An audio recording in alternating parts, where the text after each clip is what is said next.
एक गांव में एक किसान अपनी पत्नी के साथ रहता था। एक दिन वह किसान अपने खेतों की तरफ जा रहा था। तभी उसे एक गड्ढे में से आवाज आती है। अरे ये कैसी आवाज है? लगता है कोई कुत्ते का बच्चा है जो मुसीबत में है। मुझे इसे बचाना होगा, नहीं तो ये मर जाएगा। फिर वह गड्ढे में झांक कर देखता है तो उसे वहाँ एक छोटा सा कुत्ते का बच्चा दिखाई देता है। वह उसे देखकर दंग रह जाता है। उसका रंग नीला होता है। ये तो कोई कुत्ते का बच्चा लगता है, लेकिन ये तो नीले रंग का है। मैंने तो इससे पहले कभी भी नीले रंग का कुत्ता नहीं देखा। इसे घर ले चलता हूँ, सुमन तो इसे देखकर बहुत खुश हो जाएगी।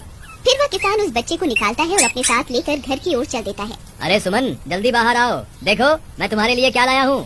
तभी उसकी पत्नी बाहर आती है और कुत्ते के बच्चे को किसान के हाथ में देखकर चौंक जाती है। हाय, कितना प्यारा है, ये तो नीले रंग का है। अजी, आपको कहाँ से मिला? क्या मैं इसे अपने साथ रख सकती हूँ? मुझे बचपन से एक कुत्ते के बच्चे को पालने का बहुत शौक था। हाँ हाँ, क्यों नहीं, मैं इसे तुम्हारे लिए ही तो लाया हूँ। लेकिन ये आपको मिला कहाँ से? मैं खेत की तरफ जा रहा था, तभी अचानक गड्ढे से इसके रोने की आवाज आई। मैंने झाँक कर देखा तो मुझे ये उसमें पड़ा हुआ मिला।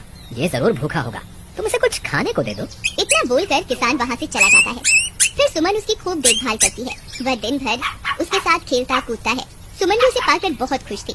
वह कुत्ता पूरे गांव में आकर्षण का केंद्र था। वह जब भी गांव में घूमने निकलता, सारे गांव वालों की नजर उसी पर टिक जाती थी, क्योंकि किसी ने भी नीले रंग का कुत्ता पहले अपनी जिंदगी में कभी भी नहीं देखा था। अरे हरिया, देख तो, ये उसी किसान का पिल्ला है। तूने कभी नीले रंग का कुत्ता देखा है क्या? नहीं भाई, मैंने तो पहली बार ऐसा कुत्ता देखा है। लेकिन ये इस किसान को मिला कहाँ से? इतना अनोखा कुत्ता खरीदने की हैसियत तो इस किसान की है नहीं। अरे भाई, इसे तो ये किसी गड्ढे में पड़ा हुआ मिला था। मुझे तो लगता है जरूर ही ये कोई जादुई कुत्ता है। तुम्हें क्या लगता है, बाजार में इसकी क्या कीमत होगी? भाई, ये तो नायाब चीज है, ये तो अनमोल होगा। इसके हमें मुँह मांगे पैसे मिलेंगे। भाई, हर नायाब चीज पर तो सिर्फ हमारा ही अधिकार है। देर किस बात की, आज रात को ही इसे किसान के घर से चुरा लेंगे। रात होने पर किसान और उसकी पत्नी घर में सो रहे होते हैं। तभी लल्लन और हरिया किसान के घर में घुस जाते हैं और नीलू को बहलाने फुसलाने लगते हैं। ले ले बेटा, बिस्कुट खा ले, ले ले ले ले ले ले, आजा आजा। वह झट से उसे बोरे में कैद कर लेते हैं और वहाँ से 9-2-11 हो जाते हैं और भागकर अपने घर आ जाते हैं। हरिया भाई, एक काम तो पूरा हो गया, बस अब इसे शहर जाकर किसी को बेचना बाकी है। शुभ काम में देरी किस बात की? हम कल सुबह होते ही इसे शहर जाकर किसी को बेच आएंगे। अगले दिन सुबह होने पर वे दोनों नीलू को बोरे में डालते हैं और उसे बेचने के लिए निकल पड़ते हैं। रास्ते में उन्हें एक सेठ मिलता है। उसे उस बोरे में से अजीब अजीब सी आवाजें आती हैं। अरे भाई रुको रुको, इस बोरे में क्या भर कर ले जा रहे हो? भाई, ये एक जादुई कुत्ता है। ऐसा कुत्ता पूरी दुनिया में केवल एक ही है। ऐसा कैसे हो सकता है भाई? जरा मुझे भी तो दिखाओ। वह सेठ नीलू को देखकर चौंक जाता है। तुम्हें इसके लिए 100 सोने की मुद्राएं देनी होंगी। ठीक है, मुझे मंजूर है। लो, ये लो तुम्हारी 100 मुद्राएं। आज से ये कुत्ता मेरा हुआ। वहीं दूसरी तरफ नीलू को घर में न पाकर सुमन और किसान परेशान हो जाते हैं। सुमन का रो रो कर बुरा हाल हो जाता है। नीलू, तुम कहाँ चले गए? तुम्हारे बिना मैं कैसे जीऊंगी? वापस आ जाओ ना नीलू। अजी, मेरे नीलू को कहीं से भी ढूंढ कर लाइए।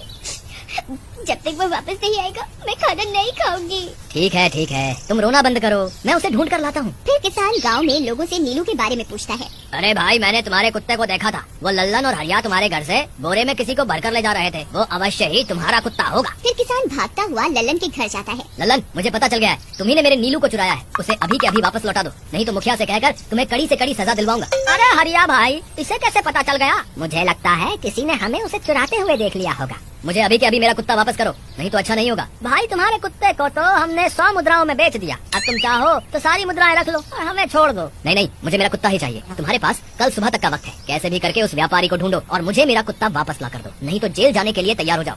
इतना बोलकर किसान वहाँ से चला जाता है। अरे मर गए रे, अब क्या करें? ये तो थानेदार की धमकी देकर गया है। लल्लन भाई, मुझे जेल नहीं जाना, कुछ करो ना। अरे अब क्या होगा? चलो उस सेठ को ढूंढते हैं, उसे उसके सारे पैसे लौटाकर उस कुत्ते को वापस ले लेंगे। वे दोनों उस सेठ की तलाश में निकल पड़ते हैं, लेकिन बहुत देर तक ढूंढने पर भी उन्हें वह सेठ नहीं मिलता। लल्लन भाई, यहाँ तो उस सेठ का कोई नामो निशान ही नहीं है। न जाने अब तक कहाँ निकल गया होगा।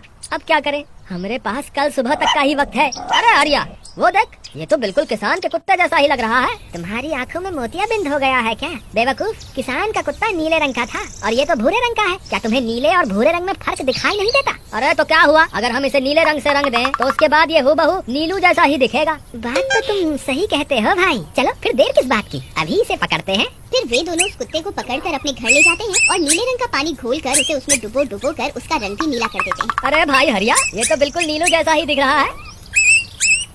फिर अगले दिन वे उस कुत्ते को अपने साथ लेकर किसान के घर जाते हैं। अरे भाई मोहन, देखो हम तुम्हारे लिए क्या लाए हैं। जल्दी आओ, तुम्हारा नीलू वापस आ गया है, जल्दी आओ। किसान और सुमन की खुशी का ठिकाना नहीं रहा। लल्लन और हरिया, तुमने गुनाह तो बहुत बड़ा किया था, लेकिन वक्त रहते तुमने अपनी गलती को सुधार लिया, इसलिए मुझे तुमसे अब कोई शिकायत नहीं है। तुम दोनों जा सकते हो। फिर वे दोनों वहाँ से निकल जाते हैं। नीलू, तुम वापस आ गए। मुझे तुम्हारी कितनी फिक्र हो रही थी। कहाँ चले गए थे तुम? हाँ, आज के बाद मैं तुम्हें कभी अकेला नहीं छोड़ूंगी। मेरा नीलू इतने दिनों बाद घर आया है, इतना गंदा भी हो गया है। चलो अब हम नहाई करेंगे।